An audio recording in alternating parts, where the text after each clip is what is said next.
C'est l'heure de votre flash d'information sur les antennes de Lac TV. Mesdames et messieurs, bienvenue. L'heure est au dernier préparatif pour le Magal de Touba puisque le pèlerinage annuel a lieu vendredi 23 août. Ces centaines de milliers de fidèles de la confrérie mouride commencent à converger vers la ville située à 200 km à l'est de Dakar, rapporte RFI. L'heure est aussi à la préparation pour les autorités. Ce lundi 19 août, c'est le président Bassirou Diomaye Faye qui était à Touba. Il s'est entretenu et a prié avec Serigne Mountakha Mbacké pour le bon déroulement du Magal. Cette rencontre a aussi été l'occasion pour Bassirou Diomaye Faye, accompagné des ministres de l'Intérieur, de l'Hydraulique et de l'Assainissement, d'évoquer les ambitions pour la ville de Touba. La brigade territoriale de Hann a pratiquement clôturé l'enquête ouverte sur l'arrestation de Sidi Diop. Ainsi, le célèbre chanteur sera déféré ce mardi 20 août au tribunal de grande instance hors classe de Dakar pour défaut de permis de conduire et d'assurance, a appris Seneweb d'une source proche du dossier. Sauf changement de dernière minute, l'artiste va passer cette nuit en garde à vue dans les locaux de la gendarmerie de Hann.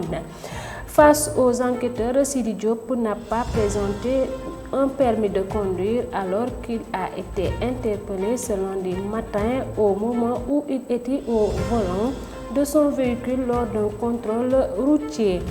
Ensuite, dans un document publié parvenu à Presse Afrique ce lundi 19 août 2024, le ministère de l'Éducation nationale, par l'intermédiaire de la Direction des examens et concours DESCO, annonce que les délibérations des résultats du certificat de fin d'études élémentaires CFE pour la session 2024 se tiendront le mercredi 21 août 2024.